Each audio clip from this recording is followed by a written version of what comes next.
아멘. 오늘 우리가 함께 읽은 말씀은 어제부터 함께 살펴보고 있는 성벽 봉헌식의 마지막 부분입니다. 특별히 여기에는 성전 제사제도의 확립을 지금 다루고 있는데, 백성들의 그 11조를 관리할 레위인을 임명한 사실을 보도함과 동시에 또 제사장과 레위인의 직무에 대해서 전반적인 것들을 지금 설명하고 있습니다. 여기서 11조를 관리할 레위인을 임명한 사실을 말하는 것은 성전 제사제도가 드디어 온전하게 회복되었음을 말하고 있는 것입니다. 11조 제도는 성전 제사제도를 유지하는 그 뿌리가 되었는데, 제사장이나 그 레위인들은 다른 직업을 가지지 않고 온전히 성전 일에만 집중하고 전념하였기 때문에 11조 제도는 그들의 생계와 성전 유지를 위해 반드시 필요한 제도였습니다. 그런데 놀라운 것은 11조를 제대로 하지 못했었던 그 백성들이 예루살렘의 성벽의 완공과 또 언약 갱신을 통해 영적 부흥을 경험하고 나서는 이제 11조를 드리는 것을 즐거워함으로써 그 11조 제도가 부활했다는 사실입니다. 본문 44절을 우리가 함께 읽어보도록 하겠습니다. 44절입니다.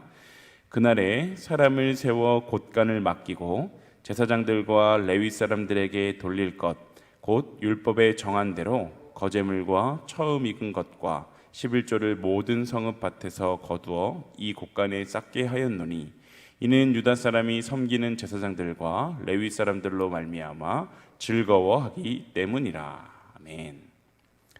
성벽 봉헌식을 계기로 그동안 이스라엘의 역사 가운데서 단절되어 있었던 성전 제사의식과 그 제도가 회복이 되었습니다.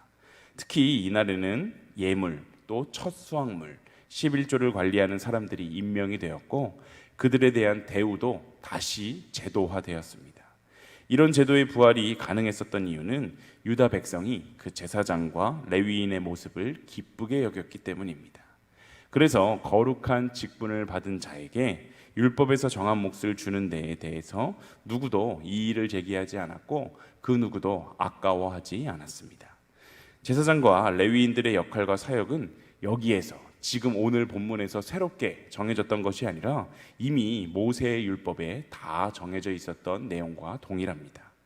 그들에게 돌려지는 예물에 대한 율법도 마찬가지였는데, 이것은 이스라엘이 형성되면서부터 느헤미야서가 기록되기까지 한 번도 변함이 없었습니다.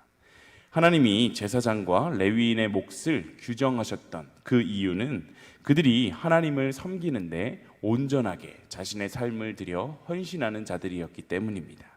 따라서 레위인들에게 공급이 끊어지지 않았다라는 이 사실은 이스라엘 백성이 예배를 너무나도 중요시하는 신앙의 공동체였다는 사실을 우리에게 잘 보여줍니다.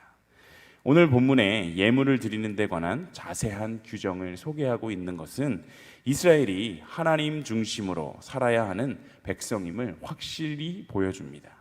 이스라엘 백성이 다른 나라들과 구별되는 점은 군사력이나 그들의 경제력에 있지 않았습니다. 그들의 구별점은 바로 하나님을 예배하는 거룩한 백성이었다라는 것인데, 오늘을 살아가는 우리도 잊지 말아야 할 것은 우리의 욕심을 채우려고 마치 투자하듯이 하나님께 헌신하고 하나님께 물질을 드리는 것이 아니라 자원하는 마음으로, 즐거운 마음으로 하나님께 헌금해야 한다는 사실입니다. 사실 요즘 많은 젊은 신앙인들이 11조에 굉장히 인색합니다. 또한 기독교 내용을 전문적으로 다루는 언론지들을 보면 어렵지 않게 11조 무용론에 관련된 기사를 살펴볼 수가 있습니다. 기독교 내용을 다루는 언론지가 아닌 곳, 그냥 일반 언론지에는 교회가 욕을 먹는 이유 중에 정말 큰 비중을 차지하는 것도 바로 11조와 또 헌금에 관한 내용입니다.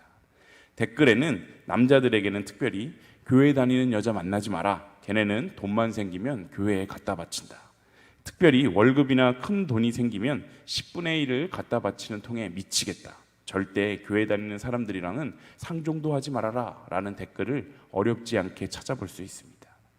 물론 하나님을 모르고 또 11조의 의미에 대해서 모르는 세상 사람들이 보기에는 월급에 11조를 하며 하나님을 예배하는 바로 우리들이 정말 미친 사람처럼 보일지도 모릅니다.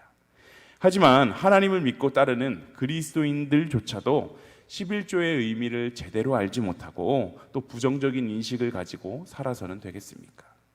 사실 이 11조라는 제도는 사실 성경에만 나오는 것이거나 하나님의 자녀들만 행했었던 행위는 아니었습니다.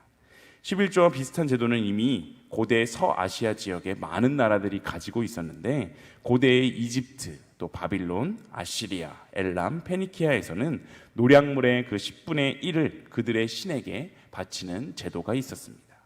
또한 이스라엘과 가장 가깝다고 말할 수 있는 그 가나안의 사람들의 문화에서도 역시 11조의 풍습을 찾을 수가 있는데, 이것으로 볼 때 이 11조라는 것은 단지 이스라엘의 제도, 하나님께서 이스라엘에게만 지정해 주셨던 그러한 제도가 아니라 고대 제국들이 가지고 있었던 보편적인 제도였다는 것을 알 수 있습니다.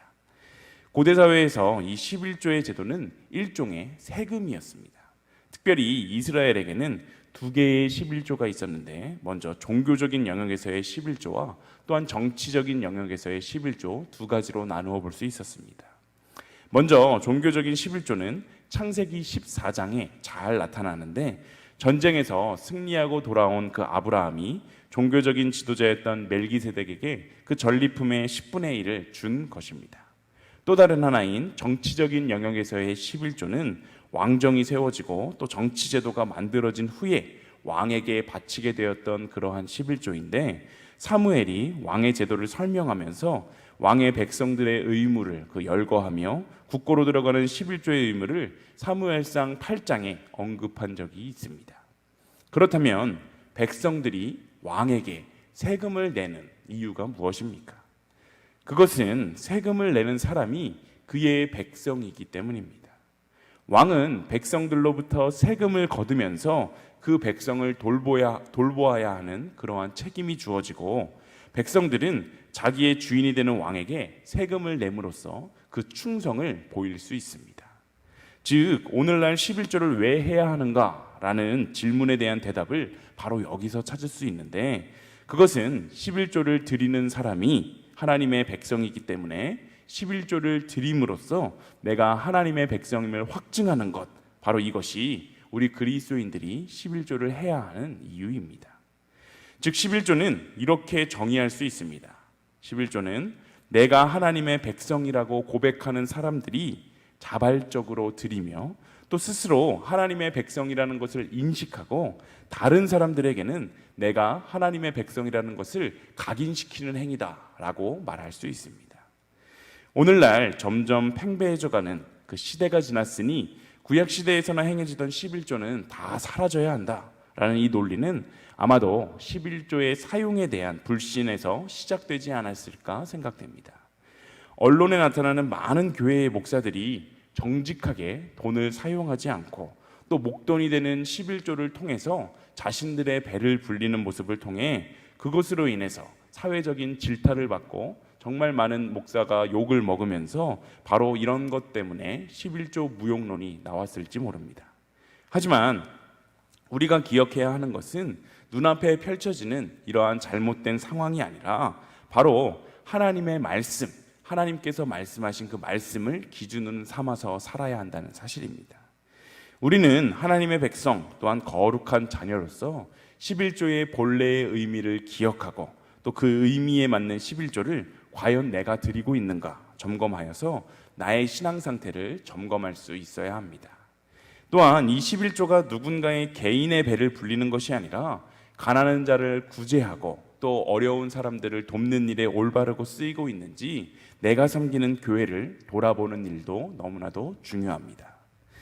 은혜 받은 성도에게 나타나는 행동의 변화, 그 행동의 변화들은 너무나도 다양한 것들이 있는데 그 중에서 가장 두드러지는 것이 바로 물질에 대한 반응입니다. 성도가 은혜를 받았을 때 가장 먼저 그리고 자연스럽게 나타나는 반응이 바로 물질 앞에서 하나님 앞에 정직하고 바르게 되는 것입니다. 여리고의 세리장 삭개오가 예수님을 만나서 회개할 때 가장 먼저 보인 반응이 자기 재산의 절반을 팔아서 가난한 자들에게 나누어 주고 또 남에게 억지로 빼앗은 것이 있다면 그것을 4배나 갚는 것이었습니다. 또 초대교회 성도들이 오순절날 마가의 다락방에서 큰 은혜를 받고 가장 먼저 보인 반응은 자기가 가지고 있었던 재산들을 모두 팔아서 교회에 바치고 모든 사람들이 함께 공유하며 살아가는 그러한 모습이었습니다. 이렇게 사람은 누구든 진정으로 은혜를 받고 또 진정으로 회개할 때 가장 먼저 물질 앞에서 정직하게 될 수 있습니다. 물질의 포로로 살던 그러한 과거의 삶에서 해방이 되어서 마땅히 하나님 앞에 자신이 드려야 할 것을 드리게 되는데, 그리고 나아가 마땅히 드릴 것을 드리는 정도에 그치지 않고 자신이 가지고 있는 점점 더 많은 것을 하나님 앞에 헌신하게 됩니다. 우리가 오해하지 말아야 할 것은 하나님은 큰 헌금을, 우리들에게 큰 헌금을 바라시는 그러한 분이 아니라는 사실입니다. 천지 만물을 지으신 하나님은 우리가 바치는 돈으로, 그 돈으로 이 세상을 통치하고 다스리시는 분이 절대 아니십니다. 우리가 하나님께 물질을 드리건 말건 간에 상관없이 하나님은 이 세상을 얼마든지 자신의 뜻대로 통치하실 수 있는 분이십니다. 하지만 분명한 것은 우리는 우리의 물질로서 하나님 앞에 믿음을 증명할 수 있다는 사실입니다.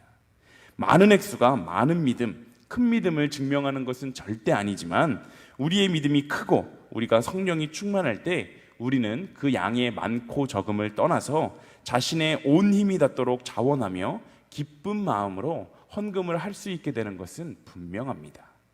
오늘 본문의 이스라엘 백성들은 율법에서 정한 대로 거제물과 처음 익은 것과 11조를 모든 성읍밭에서 거두어 이 곳간에 쌓게 하였다라고 말하고 있는데, 이것은 억지로 하는 것이 아니라 자원하는 마음으로 즐겁게 헌신했음을 우리가 살펴보았습니다.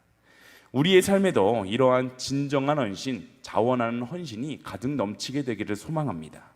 11조는 우리를 괴롭게 하는 제도이거나 교회의 배를 불리려는 제도가 아니라, 11조는 내가 하나님의 백성이라고 고백하는 사람들이 자발적으로 드리며 스스로 하나님의 백성이라는 것을 인식하고 또 다른 사람들에게는 내가 하나님의 백성이다 라는 것을 알려주고 각인시킬 수 있는 것이라는 사실을 우리는 반드시 기억해야 합니다.